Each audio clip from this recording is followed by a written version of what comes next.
Yo quito la mascarilla con su permiso porque estoy aquí con bastante distancia a ustedes, ¿vale? A ustedes. Bienvenidos a todos a este trozo de la tierra rusa. Hello to everyone. En el corazón de Madrid, que es nuestra embajada. In the heart of Madrid, where our embassy is located, the Russian embassy, we are here today for the following reason. Lately, we received quite a few requests for interviews and to answer some questions. And there were, in fact, many questions that we received, and we decided to hold this meeting at the embassy and suggested holding it today. And I do understand that this was a good opportunity for all of you to have this conversation and to discuss the questions that we have received. And these are the questions on the current issues.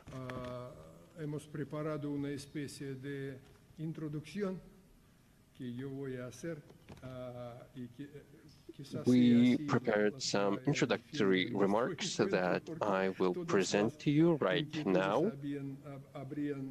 Maybe in these remarks I will address all the concerns that were raised in your questions, but of course we are open to answering any questions you might have.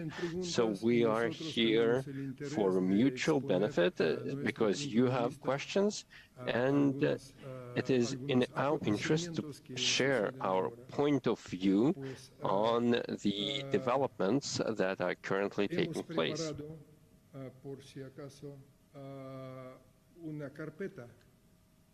We prepared a folder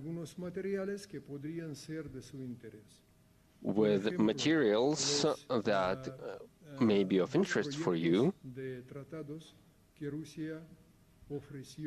We have the two draft treaties that Russia delivered to NATO and to the United States. There are also the Minsk agreements that were adopted in 2015, but unfortunately so far many have not read them, and we have also other documents, for example, extracts from the Istanbul Declaration that was adopted in 1999, and the Astana Declaration that was adopted in 2010 that talk about the indivisible security. We have them both in English and in Spanish, and we prepared these documents for you to make it easier for you to find this information should you want to find it online somewhere. Es decir, el afán de ayudar se nota desde el principio. And we have always wanted to be there to assist you, but since this is at the beginning of the year 2022, we also prepared for you some calendars. And this calendar is devoted to the magnificent Russian art, and you will find a lot of useful information there, maybe in your offices and at your desks. We do think that we'll have this meeting for an hour and a half, more or less. We have some time constraints, of course. European security is a very important subject, and the media tend to talk about the invasion of Ukraine by Russia, but as a matter of fact, Russia does not intend to attack Ukraine. And this is a very important point in terms of regional security. Unfortunately, the scenario that has been playing out in the media does nothing to facilitate dialogue or find solutions. We are seeing fake news that Russia has built up a major military force on the border with Ukraine, without mentioning, however, that Ukraine, according to multiple sources, has about 160,000 troops on its eastern border. It is also said that Russia could face unprecedented sanctions from the West in order to make sure that Russia pays a very high price, but no one is saying that all this, at the end of the day, will hurt the people. The ones who suffer are ordinary people, and I will demonstrate this to you, and I will provide examples of how businesses suffer who work here in Spain, for example. Last December, Russia delivered to the United States and NATO draft agreements on security guarantees, and these instruments are intended to secure Russia's borders and to make sure that these agreements are legally binding. The security situation in Europe has been deteriorating in the wake of the several waves during which NATO expanded to the east. So with this eastward expansion, NATO included new members into its organization. This way, NATO forgot about the promises not to expand beyond the order line as was promised to Russia in 1990s. This way, the alliance redefined itself in order to contain Russia, considering Russia as a security threat for the North Atlantic region. As we heard during multiple NATO events, today we need to build in Europe a security system that would be based on the principles enshrined in the key OSCE instruments as well. So this includes the 1999 Istanbul Declaration and the 2010 Astana Declaration of the OSCE. There are also other documents to this effect. The first document, in its paragraph 8, says that every state has the right to choose or change its security arrangements and partnership agreements, and at the same time to respect the rights of other countries and not to reinforce one security at the expense of the security of others. Paragraph 3 in the Astana Declaration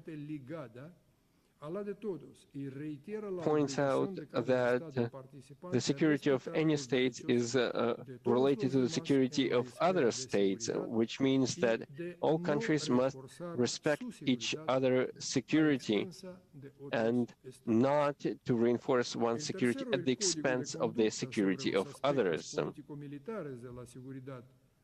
There is also the code, the security code that was signed in 1994, and according to this document, it is clearly said that when countries choose security guarantees like being part of alliances, countries must take into consideration the legitimate interests of other countries. All these documents were signed by all OSCE member states, including the United States, Germany, France, and Spain. And these documents provide for the support by these countries to the principle of indivisible security and the need to fulfill these obligations. So there is this right of every country to freely choose military alliances and the obligation for any state not to reinforce one's security at the expense of the security of other countries. What this means is this right to choose alliances is directly linked to the obligation to take into consideration the security interests of other OSCE member states. The second condition is that the United States has been turning a blind eye, together with its NATO allies, to this fact. Russia wants to see a collective approach to these matters. On December 10, on January 10, there were consultations between Russia and NATO, and on January 13th in Vienna, there were also consultations with the OSCE. Russia has received the replies from NATO and the United States in written form, and at the request of the United States, these responses were not published. However, as the Russian Foreign Minister Sergei Lavrov has said,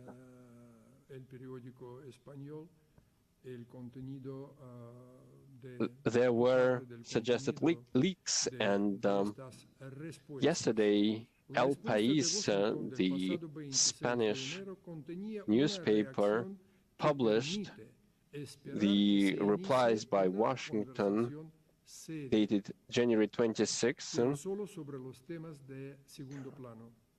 which suggests that there can be a serious dialogue, but on secondary issues, not the core issues that were raised by Russia. While the key matters like the non-expansion of NATO and the obligation not to deploy weapons along the Russian border and to return to the 1997 framework.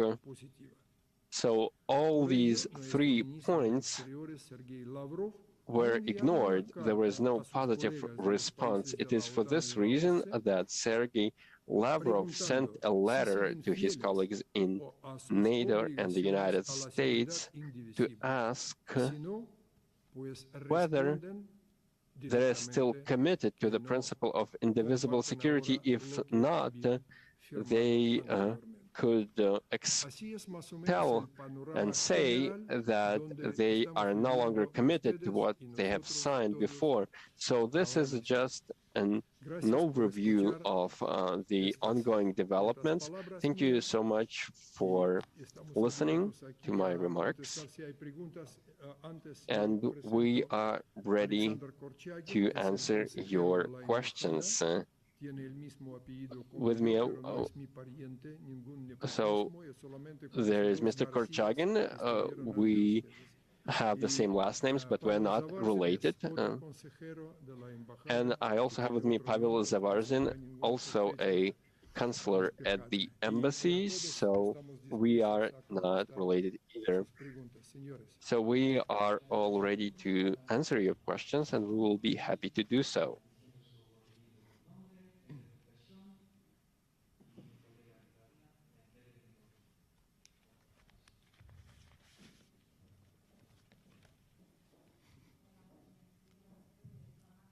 No se escucha nada. No sound.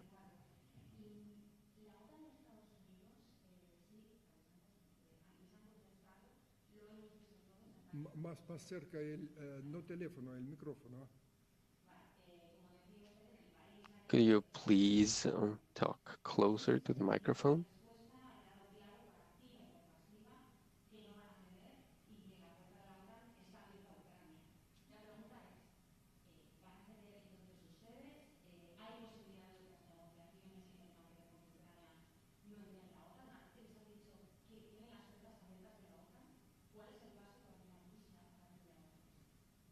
Volvemos a lo que yo había dicho antes. So let's go back to what I have already said. So our proposal is that there should be no further expansion of NATO toward the Russian borders. The draft treaty and the draft agreement that we sent to the United States and NATO contain these provisions. So we have to understand that the question is that Ukraine must not become a NATO member. So I've cited documents that are part of the international law and that were signed by the representative, for example, of the Spanish government. For example, if you look at the Istanbul Declaration, you will see the signature among the signatories in the folder that we've distributed to you.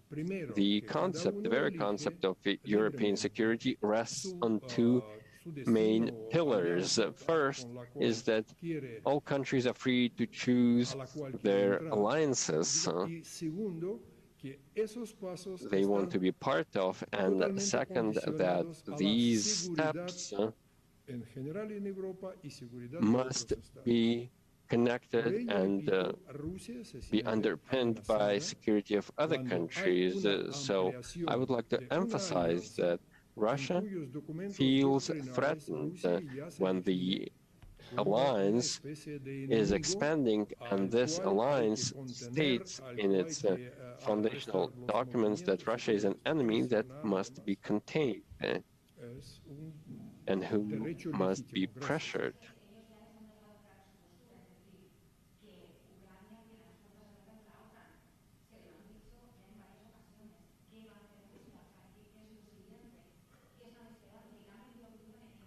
Que estamos esperando en qué sentido? We are waiting, but what do you mean? ¿Cómo que estamos esperando? Estamos esperando ahora la respuesta a la carta. In what sense are we waiting? We are waiting for a response to Sergei Lavrov's letter he sent to his colleagues in NATO and the OSCE. And in this letter, he talked about the interpretation of this principle, or whether they refuse to abide by this principle.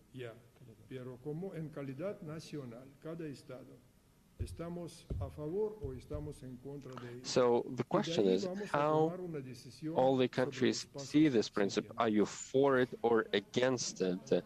So once we get the reply, we will decide on what to do next.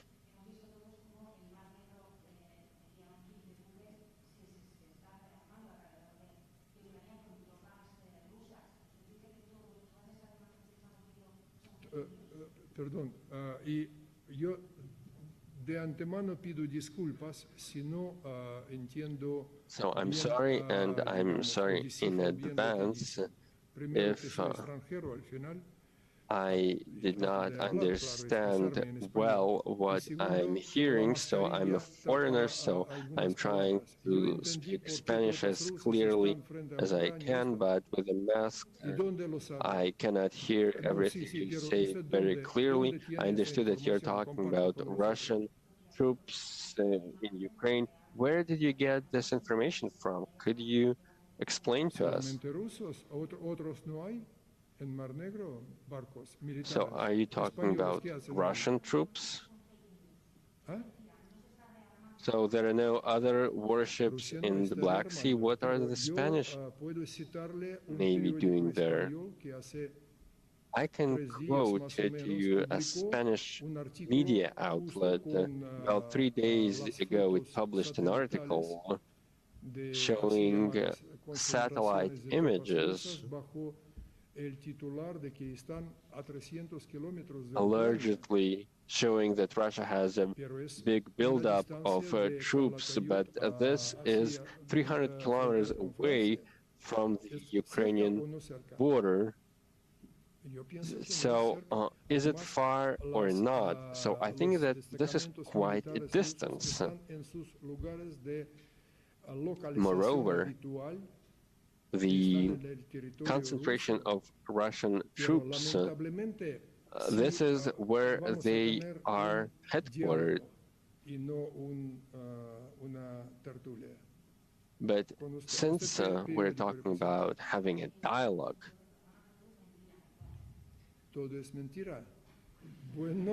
and if this is the case, we need to understand that all this is a lie.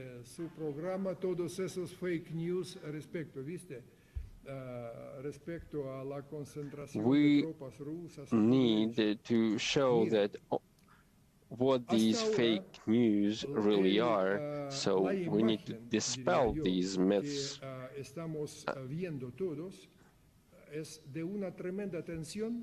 So what we have been seeing so far is the immense pressure, and what we're seeing is a deep crisis, as if there was this imminent threat, and some even think that something has already happened,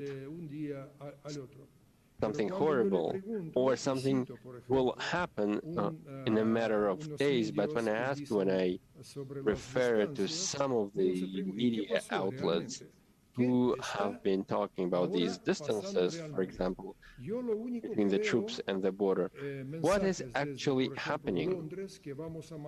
What I'm seeing are reports from London, for example, that they will send troops to Eastern Europe to respond to Russia, to reinforce someone. I'm reading in Spanish media, for example, even this morning I read that the United States government decided to send another 8,000 troops to Eastern Europe to reinforce this region to respond to Russia once again. But what is actually happening, and what you must be paying attention to, you and your readers, is the fact that there is this bubble that is growing, and it is being done to create panic and to spread panic and to build this impression that Europe is on the brink of war. Russia has said many times that it did not intend to attack Ukraine. I report to Deputy Foreign Minister Grushko, who said that the decision to send troops is a destructive decision. What we're seeing is that the infrastructure is being reinforced, and NATO military structures are building up their presence along the Russian border. Russia has done nothing to provoke this. I would like you to ask your colleagues working in Moscow. I'm talking about your colleagues who are journalists and correspondents, for example, from El Mundo, El País, and other Spanish media outlets. So they walk Moscow streets and they travel to other cities and countries Well, they can ask people whether these people feel that their country is on the brink of war. Do they want to dig trenches, or they wanted to get military training? So it would be interesting to see how your colleagues understand the current mood in Russia and what do they think about it. And I believe that NATO, on the other side, must take this into consideration. They must be less talking about war.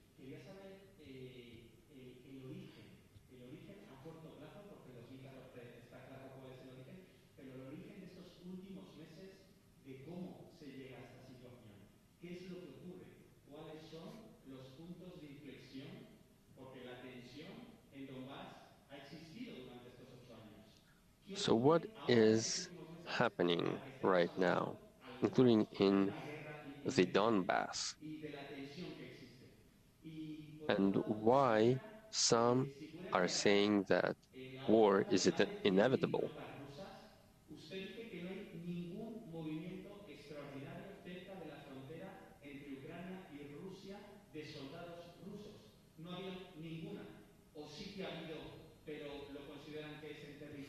Were there any movements by Russian troops closer to the Ukrainian border?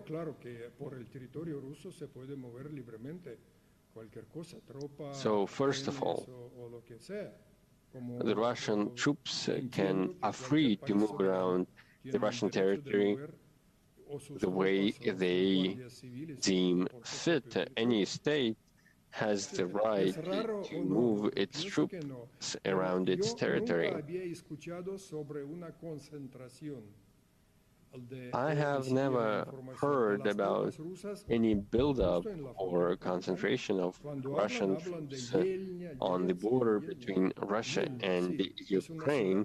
So when they're talking about this, they're talking about Yelna, and Yelna is a town near Smolensk.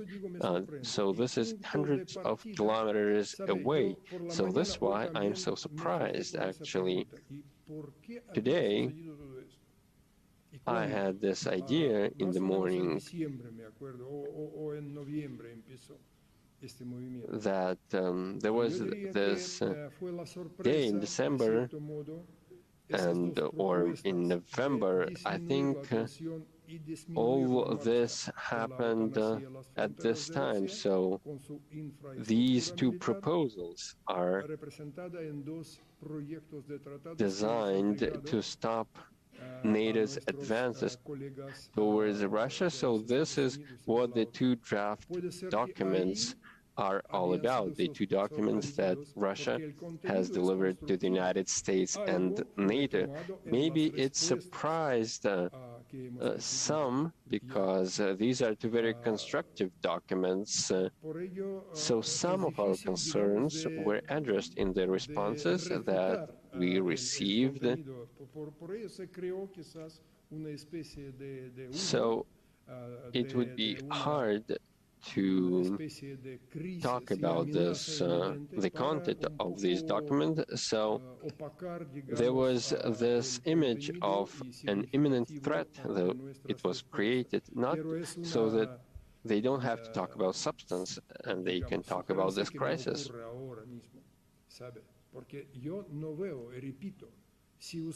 But this is what just occurs to me right now. I just don't understand why this is happening, and you are professional journalists, and it is your job to understand what is actually going on, and you will understand that this talk of an imminent threat from Russia, so this is not true. This is not what is actually going on.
Once again, let me repeat that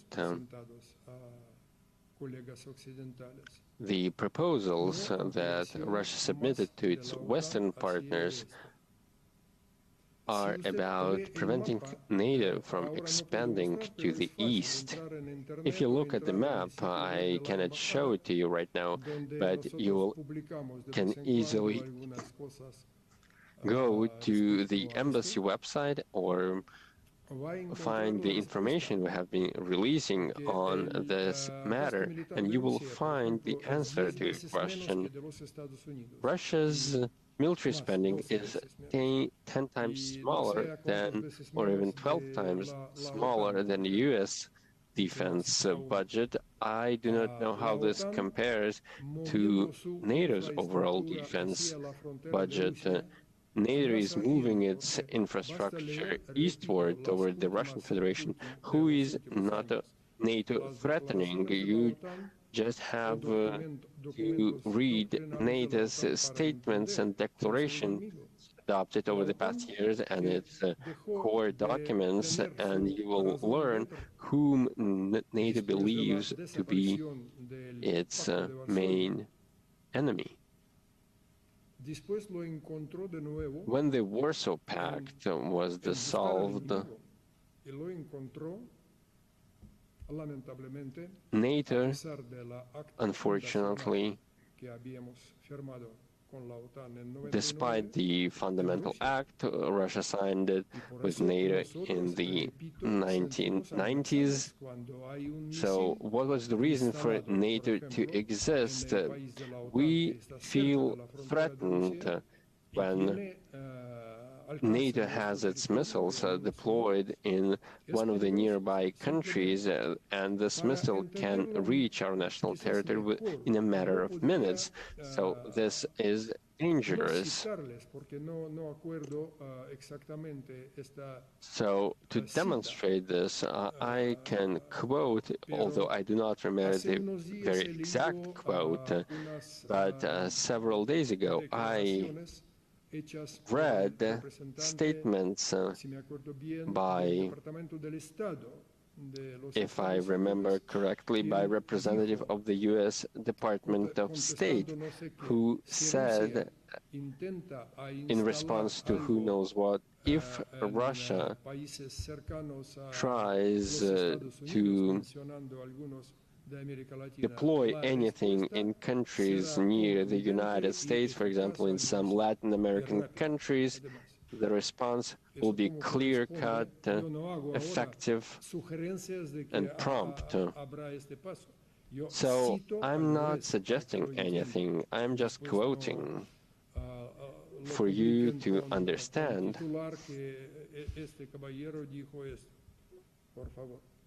And so that you can relay this to your audiences and to accompany it with a nice headline.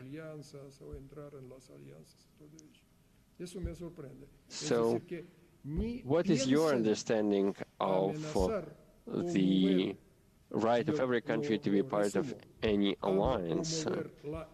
So, to sum up this controversy, I can say that they are not thinking about the fact that the infrastructure can threaten our territory, but we can do the same as long as we're talking about Russian national territory. I think this is quite clear, and no further explanation is needed in this regard.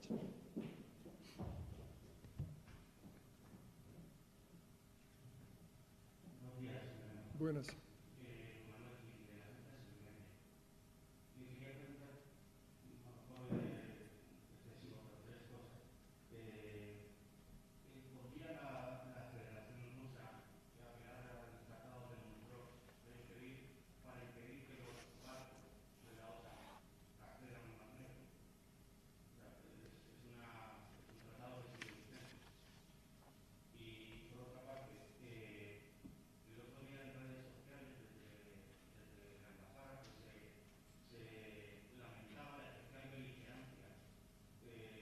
это ищи, Монтреал, договор быстро.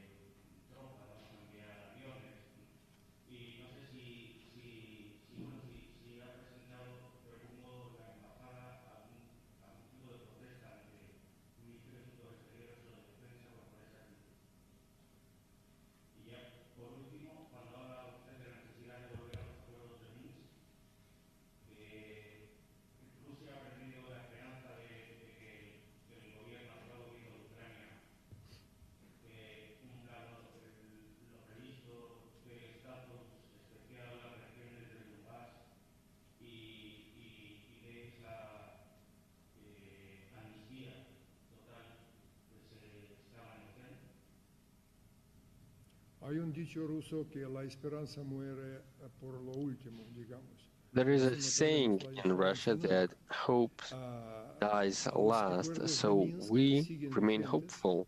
We keep our hope alive. The Minsk agreements are still in force, so this is a legally binding document, a fundamental document for achieving a settlement in southeastern Ukraine. But what we propose to our colleagues in Europe, who are part of the Normandy format, of the Normandy Quartet, is that they need to pressure Kyiv and the Ukrainian authorities to make sure that they implement the Minsk agreements and abide by this document. Ever since the signing of these documents back in 2015, Russia has been seeking to persuade Ukraine, and Ukraine signed this document but failed to honor its obligations under this document, including regarding the terms, the deadlines, holding elections, the amnesty. So in the folder that we've handed out to you, you will find this document, just 2 pages. You will find the Minsk agreements, and you will understand that if all this is done, this can resolve the crisis, and this can happen much quicker and not drag on indefinitely. You asked about protests, but who do you mean? Did you mean that we protested?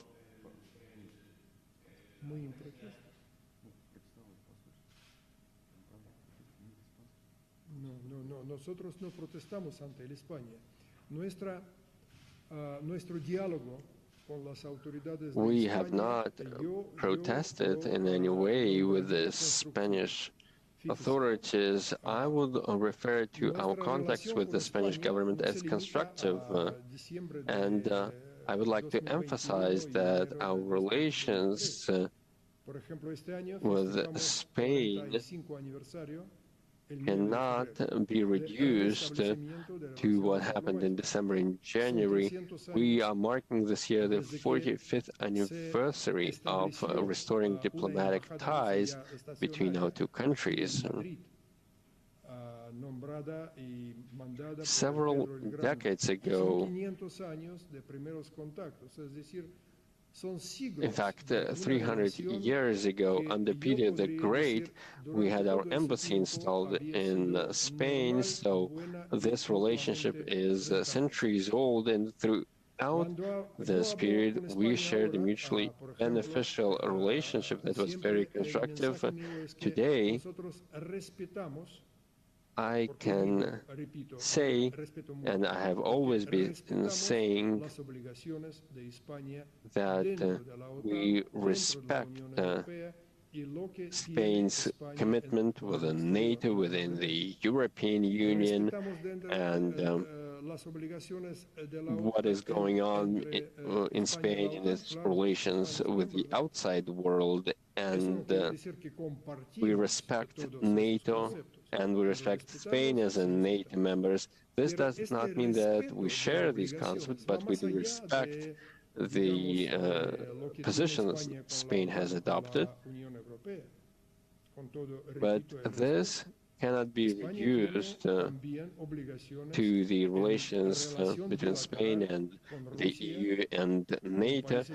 Spain also has bilateral commitments in its relations with Russia, with neighboring countries, to the south, to the east, to the west, and we also proceed from the idea that these commitments also apply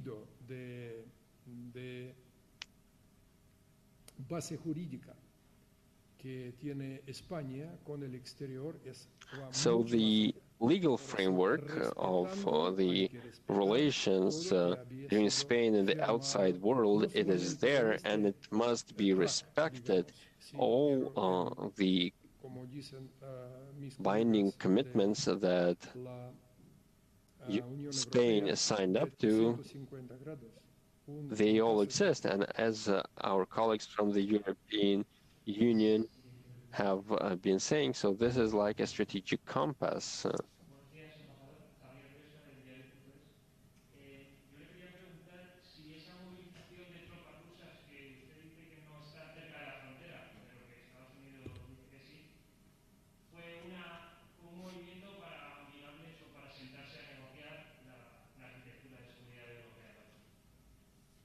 Javier, crear tensión y después tener una ventaja, algo así, yo lo entiendo. No, olvídalo. So, did I get you right that it's about creating a pressure and then gaining an advantage? Yes, sometimes we also fail to understand each other. So this is not true. It was not Russia's intention to pressure anyone in any way whatsoever. As I have already said, and I've told the Spanish authorities that Russian troops are not in Ukraine, but the NATO troops are in Ukraine. They're instructors.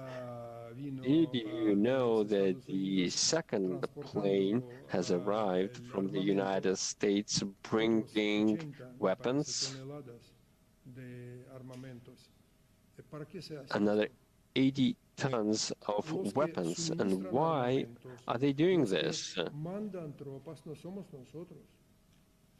Those who bring weapons and troops are not us. So this is a very straightforward question.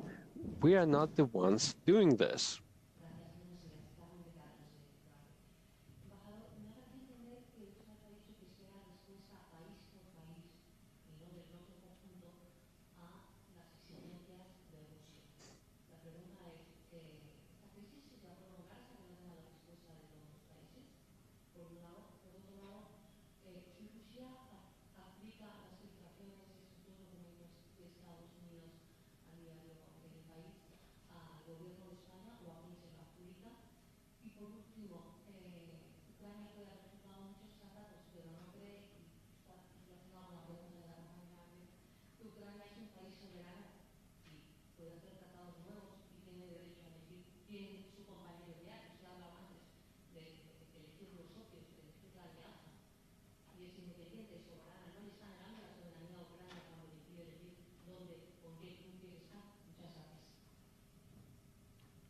Yo no sé dónde sacó el país estos documentos. ¿Por qué quiere decir que I don't know Rusia where dijo que no había El filtrado País nada? got these Nos pidieron, documents.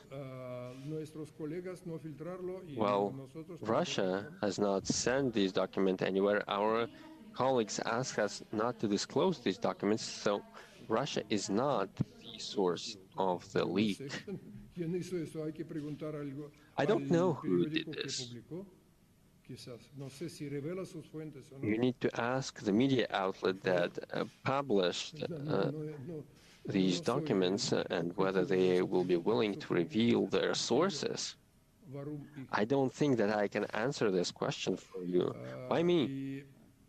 La segunda parte de su pregunta, señora, con todo el respeto. And the second part of your question, with all the respect that I owe you, let's just go back to the fact that Ukraine is a sovereign country, and we have always recognized this, and this is always part of Russia's discourse and the Russian narrative. Russia has diplomatic ties with Ukraine. Unfortunately, they have been somewhat downgraded, and we also have bilateral trade with Ukraine.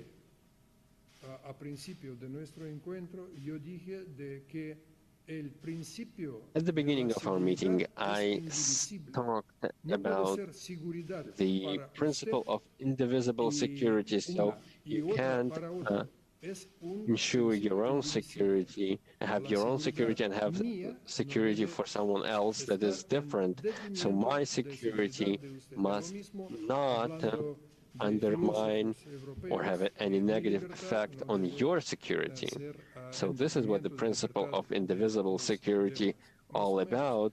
So this is just like the European philosophers have been saying about freedom, that my freedom ends where your freedom starts. And this principle of indivisible security can be found in the key documents of the OSCE.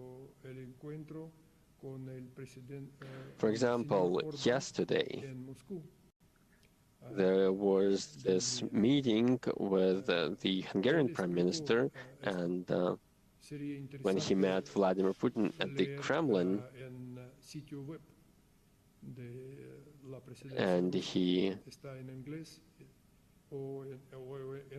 talked about very interesting thing, and you can go to the Kremlin website to find out what was said during this meeting and this press conference at the Kremlin.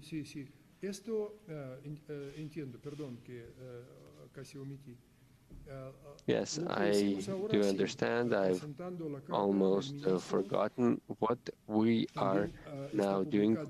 We are presenting the letter by the minister. It is available on the Russian Foreign Ministry website. You will find the text of this letter in English in your press kit, and we will be looking forward to an answer to this, because we're committed to continuing this dialogue, and we asked our colleagues to answer quite a straightforward question.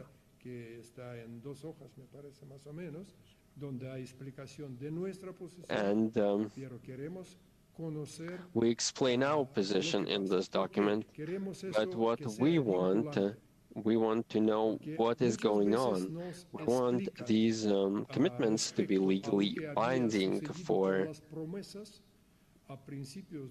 many times we heard explanations about the promises that were made in early 1980s, early 1990s, not to expand NATO's infrastructure to the east, and some politicians today claim that these promises were not put on paper. These were simple promises.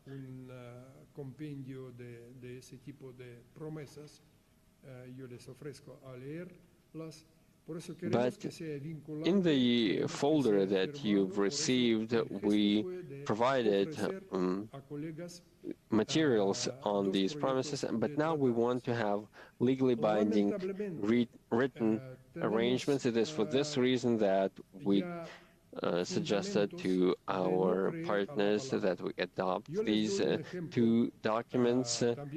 We have reasons not to believe our partners, and I'll give you a specific example. Only recently, in the European security architecture, there was this Open Skies Treaty, a very important instrument that was signed many years ago, and that worked quite well.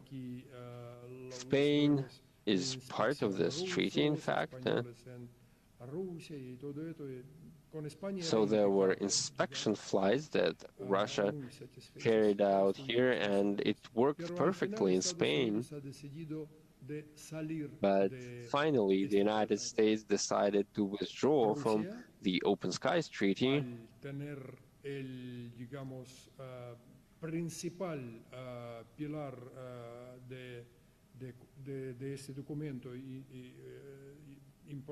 so this was a very important document for Russia.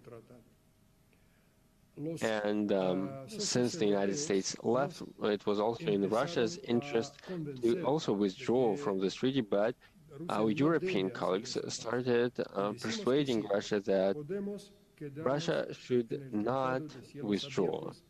And Russia said, fine, we can stay in the Open Skies Treaty, considering its importance for our shared continent, Europe.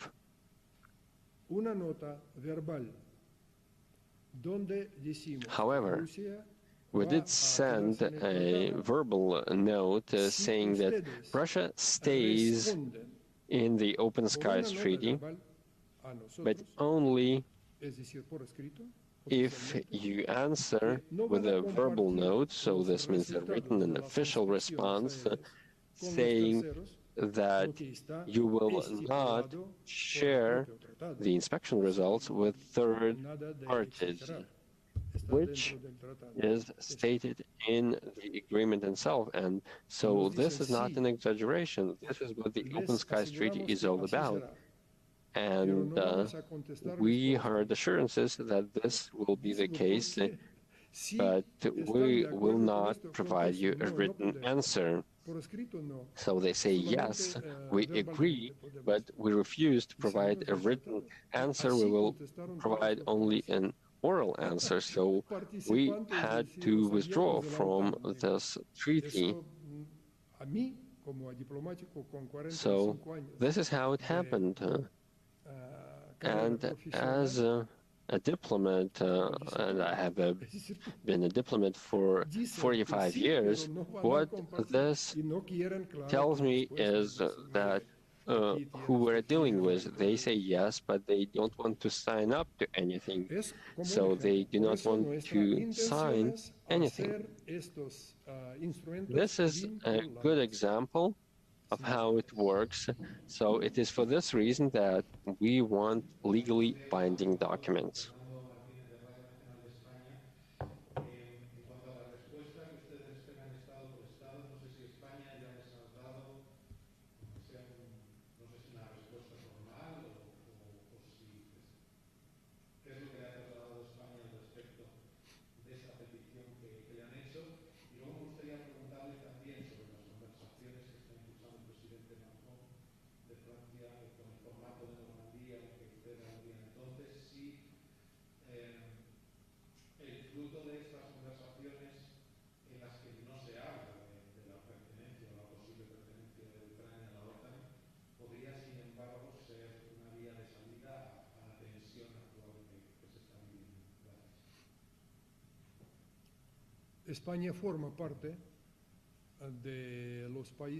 Spain is a country which is on the list of countries that received Minister Lavrov's letter, but we have yet to see a reply. I think this is a matter of timing because the letter was sent out quite recently, so we are waiting,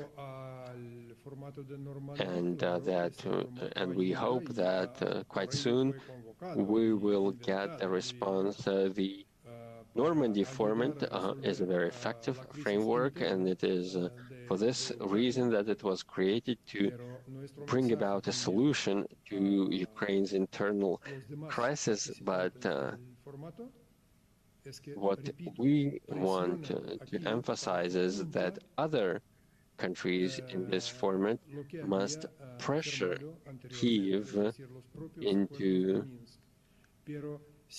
implement the Minsk agreement that it had signed.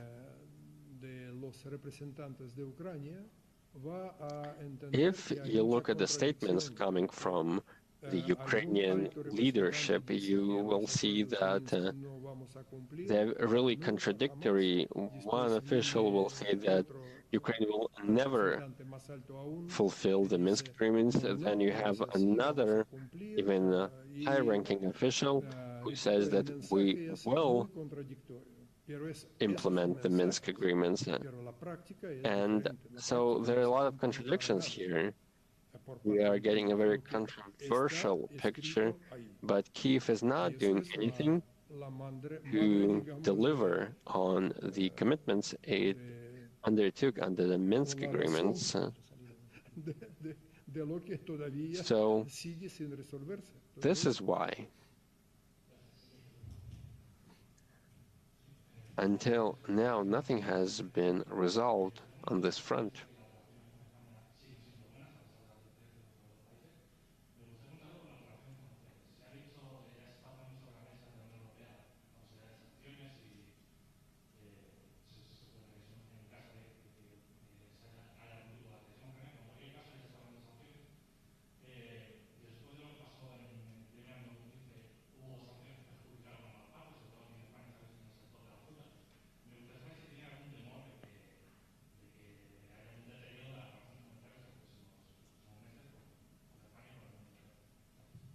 Санкции, что ли, он так быстро говорит. Yo quisiera también atraer su atención al mensaje que sale. I would like to draw your attention to statements coming from various capitals and countries on sanctions. This creates this atmosphere of pressure, and this only makes the situation worse. What we're hearing is that Russia could face unprecedented, huge sanctions and draconian sanctions. Well, first of all, these sanctions are totally illegitimate because only the UN Security Council can impose sanctions. For this reason, these are not sanctions, these are unilateral, repressive, oppressive measures. So this is how you can refer to them. Second, when someone imposes sanctions, I cannot recall a single example in the recent past when sanctions delivered on the objective of destroying a country's economy, be it a neighboring economy with which you are engaged in some kind of a relationship. We can think, or we can provide the example of the 2014-2015 sanctions. Spain joined these sanctions. Why did I single out Spain? Because I work here according to the figures released by Spanish organizations, and I remember these figures very well. In the first 2 years, Spain lost €185 million because they could not export their fruit and vegetables to Russia. Other sources show that Spain lost 48,000 jobs because of these restrictions. The Russian embassy received hundreds of letters from producers and exporters who wanted to pressure Russia, saying that we're losing our market, we're losing money, and it is clear that Spanish producers had to go to other markets. This was a loss not only for Russian consumers who cannot buy jamón or other wonderful Spanish products, but Spain also lost a lot. So this was like a boomerang effect that came back at you. And this needs to be reflected in the Spanish media. I am against sanctions, and Russia never uses this tool, the tool of sanctions, as leverage, as a way to exert diplomatic pressure on its neighbors or other countries. Unfortunately, our colleagues in the West have been using sanctions as a formidable weapon, but this is actually a boomerang rather than just a straightforward weapon.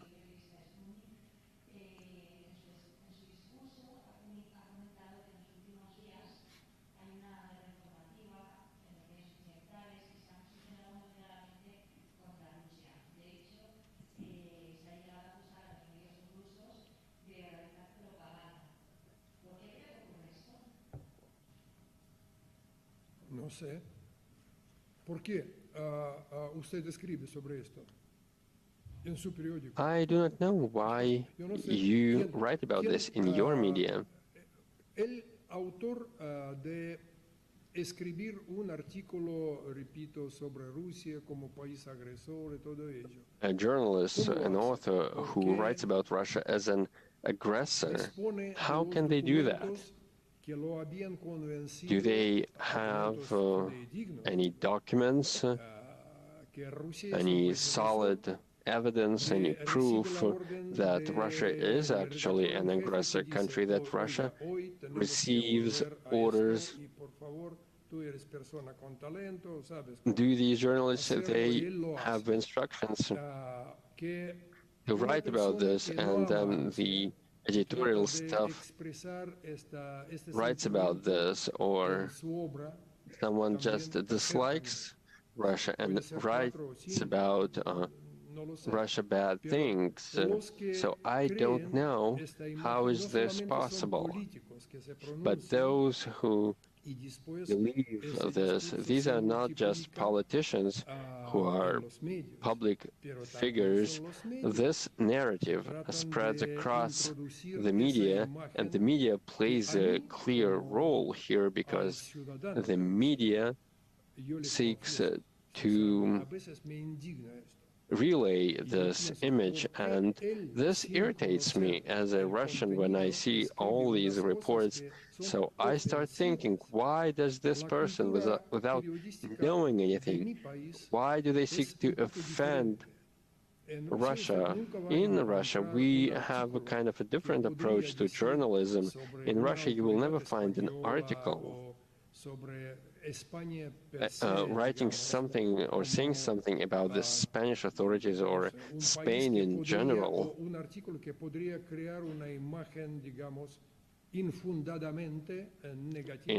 And in this article, you will never find any groundless accusations against Spain.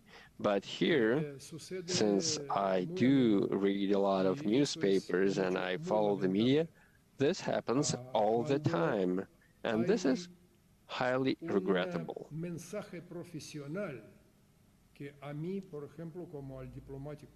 When you have professional reporting, and as a diplomat, I need information. Any political observer, journalist must see that there is some kind of a mistake there. We may not like something.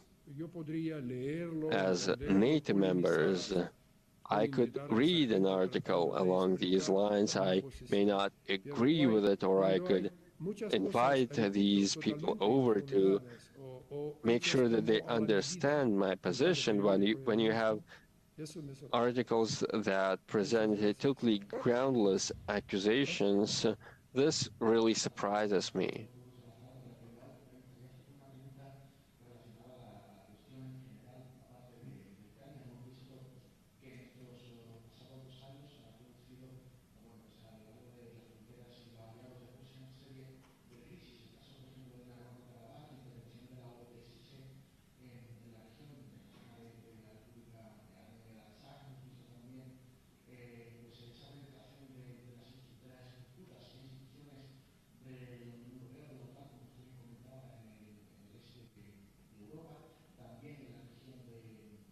Сейчас вам кому-то дам ответить.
No, última parte yo trataré de decirles que cuando hay tanto interés I can tell you, de Europa, and I can go as far as tell you that if Europe is interested in having lower natural gas prices, they fell recently, but they were very high not that long ago.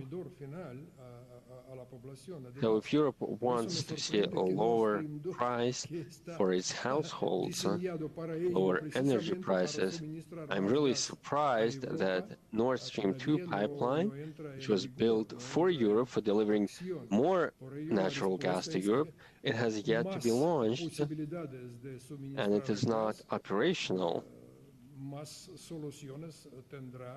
It could provide more opportunities for gas deliveries to Europe, to give more choice and more opportunities to local consumers.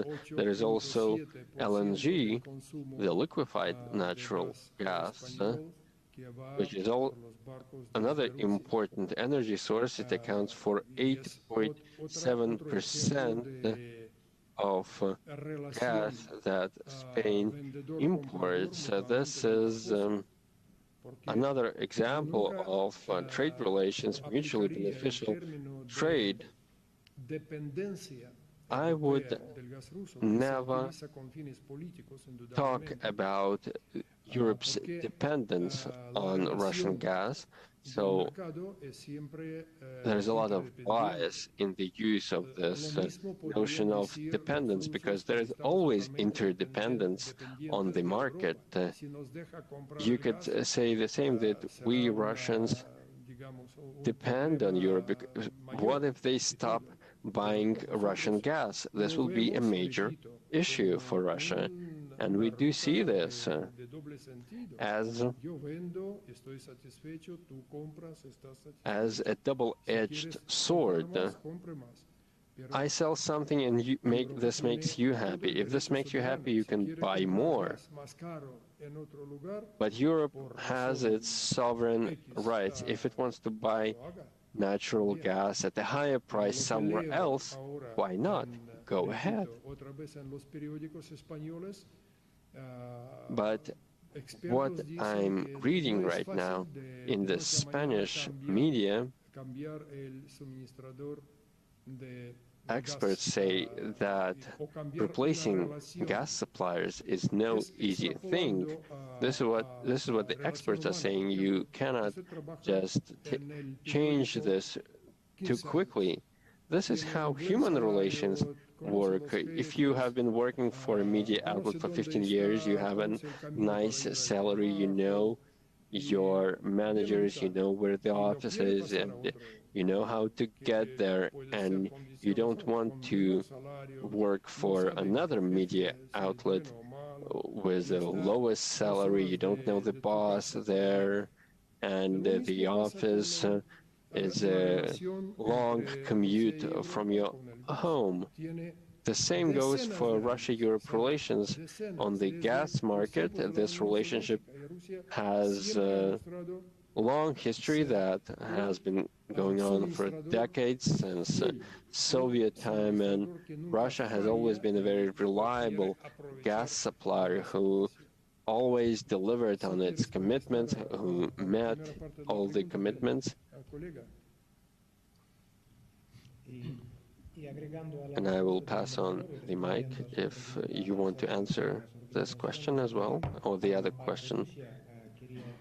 I would like to add to what His Excellency Mr. Ambassador has said, and I can say that we are members of various organizations.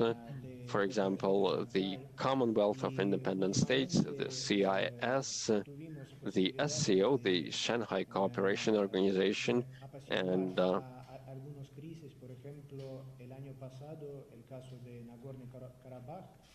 we also helped resolve a number of crisis situations. So, for example, like last year in Nagorno-Karabakh, our colleagues from France also played a constructive role. President Putin of Russia, the President of Azerbaijan, and the Prime Minister of Armenia succeeded in stopping and putting an end to hostilities between Armenia and Azerbaijan. And everyone noted Russia's constructive role in this situation. And we can work together on resolving challenging situations that may occur in neighboring countries.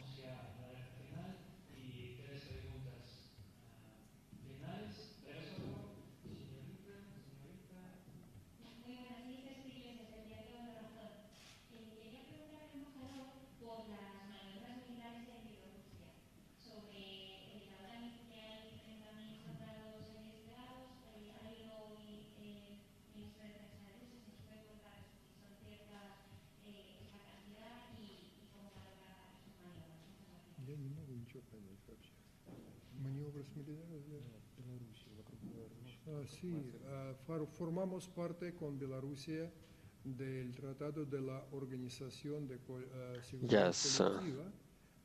Russia and Belarus are all parties to the Collective Security Treaty. So we have planned exercises, and we warned our Western partners about these exercises. What's so strange about it to have military exercises in allied countries? The same applies to NATO. The idea behind the draft documents that we've presented is to improve the system of mutual warnings on military maneuvering and the number of troops involved in various exercises. And this is done for the sake of avoiding incidents, for example, between planes or ships, in order to keep the distance and to have a warning system whenever necessary.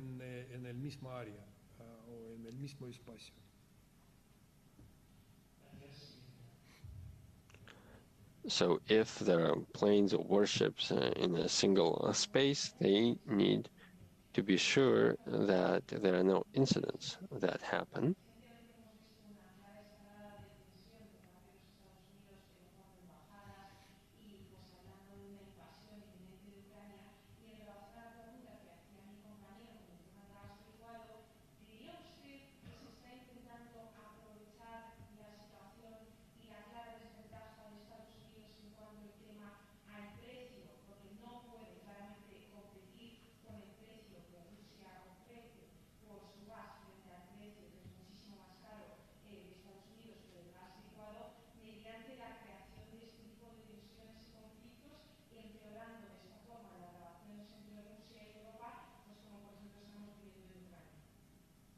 не будем ли мы использовать это оружие. Не хотят использовать, чтобы свой газ продавать, вывозят посольство свое из Киева и создают. No, yo veo que en todo este alboroto de que habíamos hablado I see that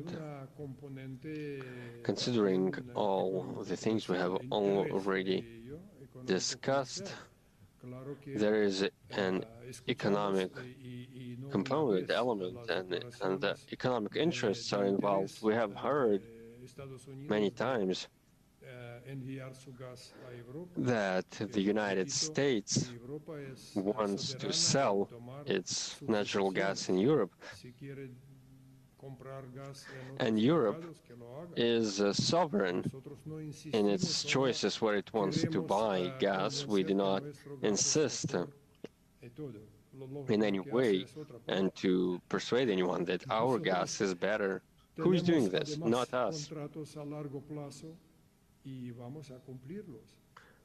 We have a lot of long-term contracts, and we will fulfill them, and we'll make sure that these contracts are carried out. When all this speculation started several weeks ago, that Russia is somehow to blame for the rising natural gas prices, we said that we have nothing to do with this. We offer the terms we work on and we fulfill them. And the European operators, some operators chose spot contracts, spot delivery contracts, and this is one of the reasons why there was this surge in natural gas prices. But any consumer has the right to work with any supplier and to choose suppliers. This is how this market works.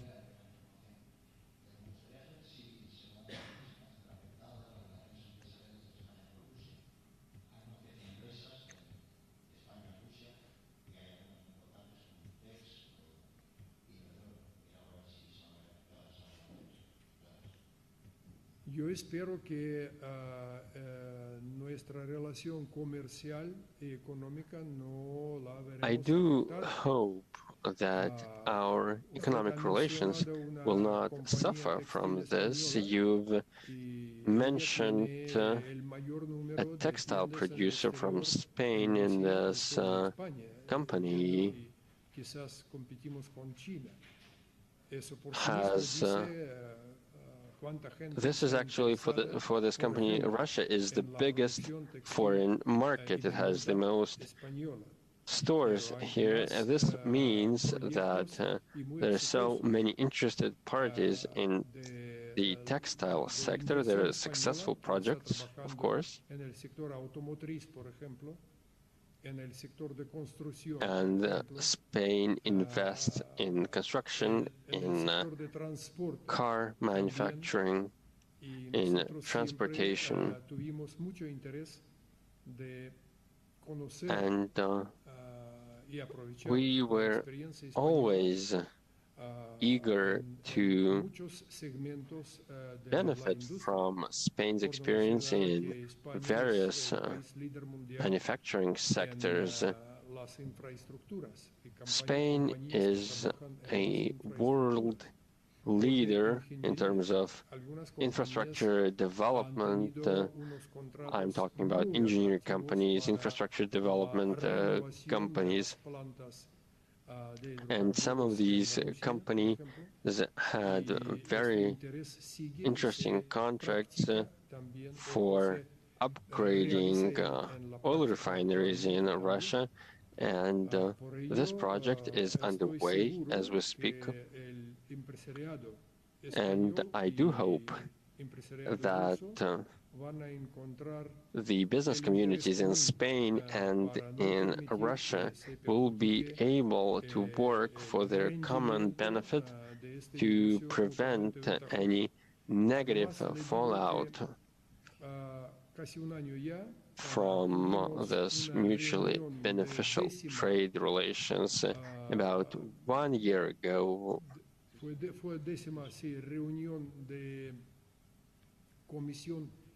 we had the 10th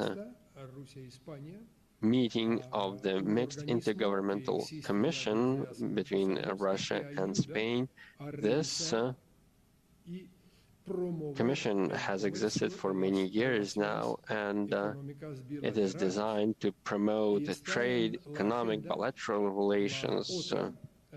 And what we have on the agenda right now is another important meeting that is scheduled to take place in Russia, probably in Moscow, but maybe in another city. I do hope that the Spanish delegation will be there during the preceding meeting. There was this message coming from both sides on the fact that the two sides share the mutual interest to further promote the economic relations between our countries between January and November. Bilateral trade was up 40% and has already reached 6.6 billion euro. Just to give you a full picture, I'd say that before the sanctions, although this is not a proper way of calling these measures, bilateral trade before that was about 14 billion euro. But when these restrictive measures were imposed by our European partners, trade fell to 4 billion euro. But what happens when trade declines? This means destroyed jobs. So these are not just numbers, because figures, they are just dry figures, but you have to understand that what is behind are businesses, specific businesses owned by real people with real names, and once you understand this, you understand what this is all about.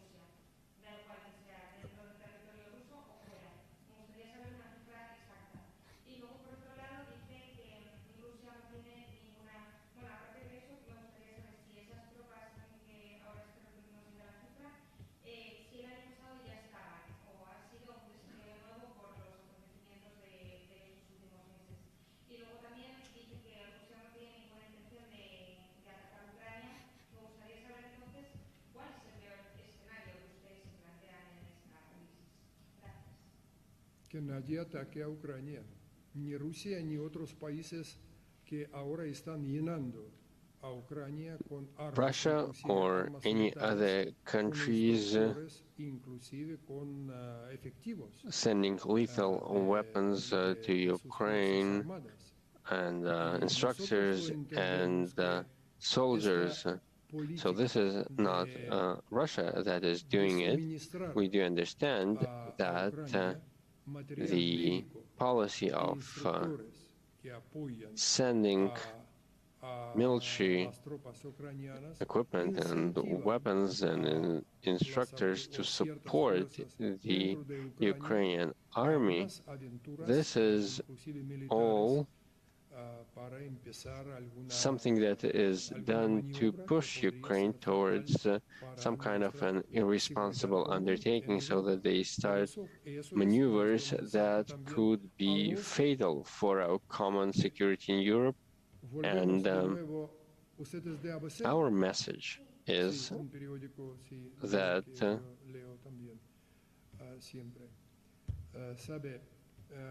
according to the media outlet that I always follow, we need to emphasize in this regard that it is not Russia that sends weapons or javelin weapons or armored vehicles to Ukraine. So read ABC, the Spanish media outlet, and you will find all the information on who sends what to Ukraine. I would like to reiterate that I don't know where you're getting this figure of 100,000. I've repeated this because I've read it in the media, but I will reiterate that if we are talking about the publications accompanied by satellite images, this shows the base near the city of Yelna. This is a place of permanent dislocation 300 kilometers from the border with Ukraine. There are no troops on the border with Ukraine, in fact. And I've included in the handout materials an article from the Kommersant newspaper, Russian newspaper, who visited the regions along the border, and this is a report on what is going on there. So please take a look on this article, and you can challenge what it is said there. This is a very interesting piece of journalism. What I can say is that Russia does not have any soldiers fighting abroad, unlike the United States. So, do you have these numbers? Please do find them. And you can also find the information how many military bases the United States has abroad. So this is about the military spending of the United States. I don't have these data on hand right now. Or maybe here they are. 750 military bases in 80 countries and 0 for Russia. Russia does not have any soldiers abroad. Yes, there is a military base in Syria, but at the invitation of the Syrian government. So we have to begin in the beginning. Where do these numbers come from? I wonder, where did you get these numbers? I don't have them. I've read about it, but I don't know where these figures are coming from.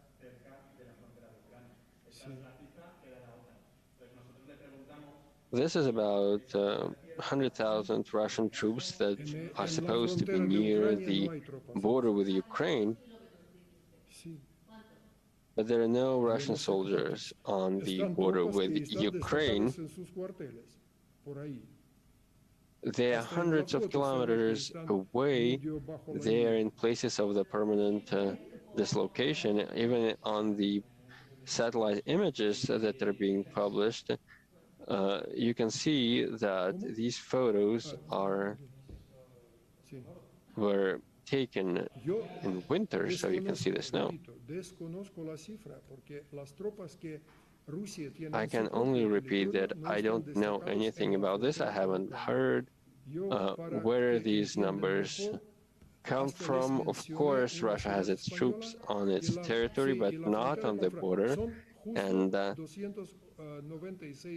I've even referred to a Spanish town and the distance between it and the border to provide you an example how far that is.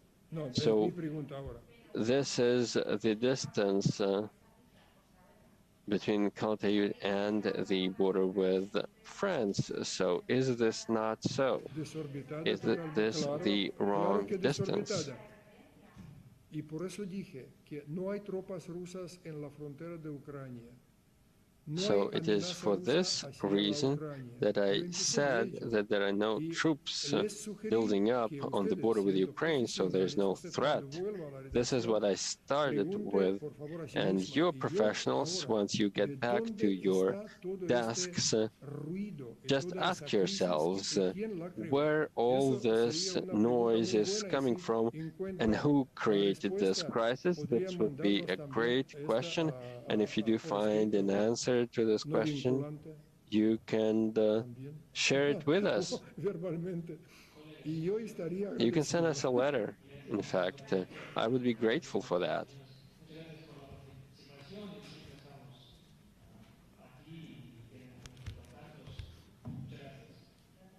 Gracias, señores. Thank you so much for your attention. Sus micrófonos, por favor. So please pick up your mic and make sure that you pick up the right one. Thank you to all of you.